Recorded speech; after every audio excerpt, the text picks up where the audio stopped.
नमस्कार, मैं खुशी और आप देख रहे हैं हिंद सागर। आइए नजर डालते हैं आज की बड़ी खबर पर। स्वामी अविमुक्तेश्वरानंद व स्वामी मुकुंदानंद गिरी को कोर्ट से बड़ी राहत। फैसला आने तक गिरफ्तारी पर रोक। नाबालिगों के कथित यौन शोषण से जुड़े पाक्सो पीओसीएसओ मामले में इलाहाबाद हाई कोर्ट ने स्वामी अविमुक्तेश्वरानंद सरस्वती और उनके शिष्य स्वामी मुकुंदानंद गिरी की गिरफ्तारी पर अंतरिम रोक लगा दी है। अदालत ने उनकी अग्रिम जमानत अर्जी पर सुनवाई करते हुए उन्हें जांच में सहयोग करने का निर्देश दिया है। साथ ही पक्षकारों से कहा है कि वे 12 मार्च 2026 तक अपने अपने तर्कों के समर्थन में पूर्व न्यायिक फैसलों का हवाला देते हुए लिखित बहस दाखिल करें। न्यायमूर्ति जितेंद्र कुमार सिन्हा की एकलपीठ ने शुक्रवार को करीब 1 घंटे से अधिक चली सुनवाई के बाद यह आदेश सुनाया। अदालत का यह निर्देश फिलहाल दोनों आरोपियों के लिए बड़ी राहत माना जा रहा है। क्या है मामला? विशेष न्यायाधीश पॉक्सो एक्ट के आदेश के क्रम में आशुतोष ब्रह्मचारी की अर्जी पर बीते रविवार को प्रयागराज के झूंसी थाने में एफआईआर दर्ज की गई थी। इसमें स्वामी अविमुक्तेश्वरानंद और स्वामी मुकुंदानंद गिरी को नामजद किया गया है। आरोप है कि माघ मेला 2026 और महाकुंभ 2025 के दौरान नाबालिग बटुकों के साथ यौन उत्पीड़न की घटनाएं हुईं। एफआईआर दर्ज होने के बाद झूंसी पुलिस ने प्रारंभिक पूछताछ की है। पुलिस के अनुसार कथित पीड़ितों के बयान दर्ज किए जा चुके हैं और मेडिकल परीक्षण भी कराया गया है। मामले की जांच जारी है। हाईकोर्ट में क्या हुई बहस? हाईकोर्ट में हुई सुनवाई को लेकर व्यापक उत्सुकता थी। बचाव पक्ष की ओर से वरिष्ठ अधिवक्ता दिलीप गुप्ता ने दलील दी कि आरोप निराधार हैं और एक कथित पीड़ित बालिग है। अदालत को बताया गया कि मार्कशीट के अनुसार पीड़ितों में से एक बालिग है और वह आश्रम से संबद्ध नहीं है। बचाव पक्ष ने यह भी कहा कि शिकायतकर्ता स्वयं कई आपराधिक मामलों में लिप्त रहा है, जिससे उसकी विश्वसनीयता पर प्रश्न चिन्ह लगता है।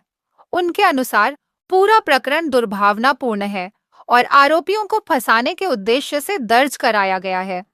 राज्य सरकार की ओर से अपर महाधिवक्ता मनीष गोयल और शासकीय अधिवक्ता पतंजलि मिश्र ने अग्रिम जमानत अर्जी की स्वीकार्यता, पोषणीयता पर आपत्ति जताई। उनका कहना था कि गंभीर प्रकृति के आरोपों को देखते हुए अग्रिम जमानत देना उचित नहीं है। शिकायतकर्ता की ओर से अधिवक्ता रीना एन सिंह ने भी अग्रिम जमानत का विरोध किया और कहा कि पीड़ित नियमित छात्र हैं और आरोपों की जांच निष्पक्ष रूप से होनी चाहिए। अदालत का अंतरिम आदेश सभी पक्षों की दलीलें सुनने के बाद अदालत ने गिरफ्तारी पर अंतरिम रोक लगाते हुए आरोपियों को जांच में पूर्ण सहयोग करने का निर्देश दिया। साथ ही स्पष्ट किया कि यह अंतिम निर्णय नहीं है और लिखित बहस दाखिल होने के बाद मामले पर आगे सुनवाई होगी। अदालत ने पक्षकारों को 12 मार्च 2026 तक अपने तर्कों के समर्थन में संबंधित न्यायिक मिसालें, पूर्व फैसले प्रस्तुत करने को कहा है। इसके बाद अदालत अग्रिम जमानत पर अंतिम निर्णय ले सकती है। वाराणसी में समर्थकों में खुशी। गिरफ्तारी पर रोक के आदेश के बाद वाराणसी के केदार घाट स्थित श्री विद्या मठ में समर्थकों के बीच खुशी का माहौल देखा गया। स्वामी अविमुक्तेश्वरानंद ने इसे न्याय की दिशा में महत्वपूर्ण कदम बताया। उन्होंने कहा, झूठ कुछ समय तक परेशान कर सकता है, लेकिन सत्य के सामने टिक नहीं सकता। अदालत ने स्पष्ट संदेश दिया है। उन्होंने यह भी कहा कि उनके वकीलों ने अदालत में बताया कि मुकदमा झूठा है और कथित नाबालिग उनके आश्रम में नहीं रह रहे थे। स्वामी ने आरोपों को निराधार बताते हुए कहा कि न्यायालय के आदेश से कई सवालों पर विराम लगा है और सच्चाई सामने आएगी। कानूनी दृष्टिकोण। कानूनी विशेषज्ञों के अनुसार अग्रिम जमानत पर अंतरिम राहत का अर्थ यह नहीं है कि आरोपों को खारिज कर दिया गया है। अदालत ने फिलहाल गिरफ्तारी से संरक्षण दिया है ताकि आरोपियों को अपनी दलीलें रखने और जांच में सहयोग करने का अवसर मिल सके। पॉक्सो जैसे मामलों में अदालतें आरोपों की गंभीरता को ध्यान में रखते हुए सावधानीपूर्वक निर्णय लेती हैं। जांच पूरी होने और साक्ष्यों की जांच के बाद ही अंतिम निष्कर्ष पर पहुंचा जाता है। पुलिस जांच जारी। अब सभी पक्ष 12 मार्च तक लिखित बहस दाखिल करेंगे।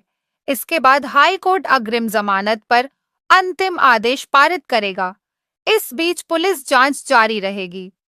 मामला संवेदनशील होने के कारण प्रशासन और न्यायपालिका दोनों की भूमिका पर नजर बनी हुई है। अदालत का अगला निर्णय इस मामले की दिशा तय करेगा। फिलहाल राहत मिली। इलाहाबाद हाई कोर्ट द्वारा गिरफ्तारी पर लगाई गई अंतरिम रोक से स्वामी अविमुक्तेश्वरानंद और मुकुंदानंद गिरी को फिलहाल राहत मिली है, लेकिन कानूनी प्रक्रिया जारी है। अदालत ने स्पष्ट किया है कि जांच में सहयोग आवश्यक है और अंतिम निर्णय लिखित बहस और साक्ष्यों के आधार पर होगा। मामले की संवेदनशीलता को देखते हुए सभी पक्षों की नजर अब अगली सुनवाई पर टिकी है, जहां अदालत अग्रिम जमानत पर अंतिम फैसला सुना सकती है। में अब तक के लिए बस इतना ही। फिर होगी आपसे मुलाकात ऐसी एक और बड़ी खबर के साथ। तब तक के लिए नमस्कार और देखते रहिए हिंद सागर। ऐसे ही लेटेस्ट अपडेट्स के लिए हमारे चैनल को सब्सक्राइब करें और तुरंत नोटिफिकेशन पाने के लिए बेल आइकन प्रेस करना ना भूलें। और यदि आप हमें फेसबुक के माध्यम से देख रहे हैं तो हमारे चैनल को फॉलो जरूर करें।